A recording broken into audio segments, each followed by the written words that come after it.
কাহিনী হলো গোলপুরের কৃষক কিশোর আর তার যমজ মেয়ে সীতা আর গীতার। ওরা দুজনেই তার মনের তারা ছিল, কিন্তু অন্যদিকে সীতা আর গীতা একে অপরকে পছন্দই করত না। যাই হোক না কেন, তারা কখনো একে অপরের সাথে ভালোভাবে কথা বলতো না। আর তার পেছনের ব্যাপার ছিল, আরে আরে এটা কি গীতা, তুই তো পুরো রুমটা খারাপ করে দিয়েছিস, পরিষ্কার কে করবে? কে মানে? তুই করে দে না, যদি তোর এতই অপরিষ্কার মনে হয়। বাহ রে বাহ, পুরো ঘরে তুই নোংরা কর আর পরিষ্কার আমি করব? হ্যাঁ তো, যদি পরিষ্কার না করতে হয় তাহলে বলিস না। এখন তোর আমার প্রশ্ন করতে অসুবিধে হচ্ছে। আমার প্রশ্নে অসুবিধে হচ্ছে না, তোর থেকে অসুবিধে হয়। তোর এখানে থাকলে, তোর সাথে রুমে থাকতে আমার প্রত্যেক ব্যাপারেই অসুবিধে হয় আমার। আচ্ছা, যদি এতই অসুবিধে হয় তাহলে একটা কাজ কর, প্রাণ নিয়ে নে আমার, তবেই তুই শান্তি পাবি। আরে আরে এইসব কি চলছে নাকি? আরে তোমরা দুজন এত চেঁচিয়ে চেঁচিয়ে ঝগড়া করছো কেন? কারণ আমি ওর সাথে থাকতেই চাই না বাবা, একদম না। গীতা দেখো খুকি, এরকম বলতে নেই। সীতা তোমার বোন, বুঝেছো? যমজ, নিজের বোন। তোমাদের দুজনের জন্ম তো এই জন্যই হয়েছে যাতে তোমরা একসাথে থাকো। হ্যাঁ ঠিক বলেছো তুমি, কিন্তু এই কথাটাই তোমরা তো বুঝতে পারো না। না, তুমি তো জানোই লোকেরা আমাদেরকে দেখে কি কি কথা বলে, যেন আমরা মানুষ নই, আশ্চর্য রকম পশু মনে হয়। কিন্তু খুকি। না বাবা, তোমার সাথে কোনো কথা বলবো না। তুমি আমাদেরকে যতই ভালোবাসো না কেন, কিন্তু তোমার ভালোবাসা আমাদের অসুবিধা কম করবে না। গীতার কথা শুনে কিশোরের খুব খারাপ লাগে। আসলে ব্যাপারটা ছিল যে সীতা আর গীতা শুধু চেহারায় যমজ ছিল না, বরং তাদের শরীরও একে অপরের সাথে জুড়ে ছিল। সেই কারণেই লোকেরা তাকে দেখে ভয় পেত। কেউ বলতো তারা অসুরের রূপ, তাই তাদের সাথে কেউ বন্ধুত্ব করত না। তাই সীতা আর গীতা এই জিনিসে একে অপরের সাথে রাগ করত। কিন্তু এই সব কিছু সত্ত্বেও নিজের স্ত্রীকে ছাড়াই কিশোর নিজের মেয়েদেরকে খুব ভালো করে পালন পোষণ করেছিল। বাবা বাবা, দেখো না আমরা দুজন তোমার জন্য কি বানিয়েছি। আরে বাহ, এই কুর্তাটা সত্যিই খুব সুন্দর দেখছি। হ্যাঁ বাবা। বাহ, তোমরা দুজন দেখছি একদম নিজের মায়ের মতনই এটা সেলাই করেছো। ধন্যবাদ বাবা। তো এইরকম ছিল কিশোর আর তার দুটো মেয়ের সংসার। এত মিষ্টি মিষ্টি বাচ্চা হওয়া সত্ত্বেও লোকেরা তাকে সব সময় ঘৃণায় দেখত। তক্ষুনি বাবা বাবা। আরে কি হলো? এত জোরে জোরে গলা ফাটিয়ে ডাকার কি আছে? বাবা, এই প্যাম্পলেটটা দেখো, আমাদের কলেজে ডান্স কম্পিটিশন হবে আর আমরা তাতে পার্ট নেব। আচ্ছা সত্যি? হ্যাঁ বাবা, তুমি তো জানোই আমার নাচতে কত ভালো লাগে।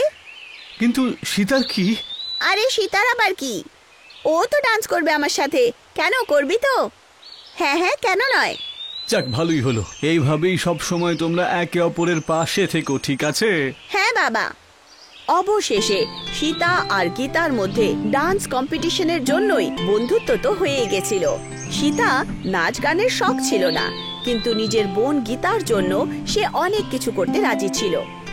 তারপর আবার কি, দেখতে দেখতে সীতা আর গীতা প্র্যাকটিস শুরু করে দেয়।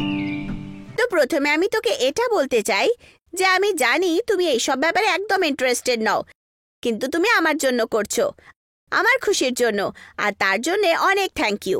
ওফো গীতা, নিজের বোনকে আবার কেউ থ্যাঙ্কস বলে নাকি? হ্যাঁ ঠিক আছে, অনেক হয়েছে। এখন আমি যেভাবে শেখাবো সেভাবেই করবি, ঠিক আছে? নিজের ডান হাত এইভাবে গোল ঘুরিয়ে নিজের কাঁধের কাছে রাখো। গোল ঘুরিয়ে চলো, করতে পারবে। গুড, এখন এগিয়ে যাও। বাহ বাহ। গীতা আর সীতা নিজের শারীরিক দুর্বলতাকে না দেখে জোশের সাথে এগিয়ে যাচ্ছিল। দুজনই রোজে উঠতো, কলেজ যেত, পড়াশোনা করত, আর বিকেল বেলা নিজের সমস্ত পড়াশোনা করে ডান্সের প্র্যাকটিস করত। আর অবশেষে প্রতিযোগিতার দিন চলে আসে। তক্ষুনি আরে দেখছো বন্ধুরা, কে আসছে? আমাদের এই মহান বড় কলেজটার দুজন মহান নৃত্যকার, সীতা দেবী আর গীতা দেবী। ঠিকই বলেছিস রাজেশ তুই, এরা দুজন তো আমাদের কলেজের মহান নৃত্যকার। আরে আমি তো শুনেছি ওই ন্যাশনাল কালচারাল ডান্সেও নাকি অংশগ্রহণ করছে, কিন্তু ব্যাপারটা হলো যে এরা দুজন কি এই স্টেজে করবেটা কি? তোমরা নিজেদেরকে ভাবো কি আমরা যাই করি, যেভাবেই করি, তোমাদের কি বলো তো? এই যে বন্ধুরা, আর একবার দেখোই না, গীতা দেবী একেবারে রেগে লাল হয়ে যাচ্ছে। দেখো, তোমরা কিন্তু বেশি বলছো। আচ্ছা, আমি বেশি কথা বলছি, তুমি বেশি কথা বলছো না। আমি কালচারাল টিমের হেড। আমি বলেছিলাম না তোমরা দুজন এই কম্পিটিশন থেকে একেবারে দূরে থাকবে? তাও তোমরা দুজন আমার একটা কথাও শোনোনি। আরে এটা একটা কম্পিটিশন, আর সেটাও ডান্সের। আর এখানে ডান্স করতে হয়, সেটা তো তোমাদের দুজনের দ্বারা হবে না। তোমাদের কি মনে হয় যে তোমরা দুজন নিজেদের এই জোড়া শরীর নিয়ে যা খুশি তাই করবে, আর লোকজন তোমাদের দুজনকে দেখে হাততালি দেবে? আরে একবার আশপাশটা ভালো করে তাকিয়ে দেখো, তোমার থেকে অনেক ভালো ভালো মেয়েরা এই কম্পিটিশনে অংশগ্রহণ করতে চলেছে, কিন্তু তুমি মনে করো তোমরা দুজন ওদের সামনে টিকতে পারবে? একেবারেই না। সেই জন্য এই মুহূর্তে আমি তোমাদেরকে বলছি, এই কম্পিটিশন থেকে তোমরা বাইরে চলে যাও। আমি নিজের কালচারাল টিম আর কলেজটাকে জিততে দেখতে চাই, বুঝেছো? হারতে নয়। তাই এই কম্পিটিশন থেকে নিজেদের নাম তুলে নাও। আর রইল তোমাদের ওই আমাদের প্রতিনিধিত্ব করার যে ব্যাপারটা, সেটা তোমরা দুজন কোনো সার্কাসের কম্পিটিশনে অংশ নিচ্ছ না কেন? তোমাদের দুজনের জুটি এখানে তো নয়, কিন্তু ওখানে অবশ্যই হিট হবে। যাও এবার এখান থেকে বেরো তো। রাকেশের কথা শুনে সবকিছু খারাপ হয়ে যায়। সীতা আর গীতা খুব উদাস হয়ে যায়। অবশেষে আমরা কি এমন করলাম যে লোকেরা আমাদেরকে শুধু নিচু চোখে দেখে? আমাদের মধ্যে কি কম আছে যে এরকম করে? মা, আমাদের শরীর তো জন্মের পর থেকে জুড়ে আছে। এটা কি পাপ যে লোকেরা আমাদেরকে এগিয়ে যেতে দেয় না, পেছনে টেনে নেয়? এইভাবে বাঁচার থেকে তো ভালো আমরা মরেই যাই।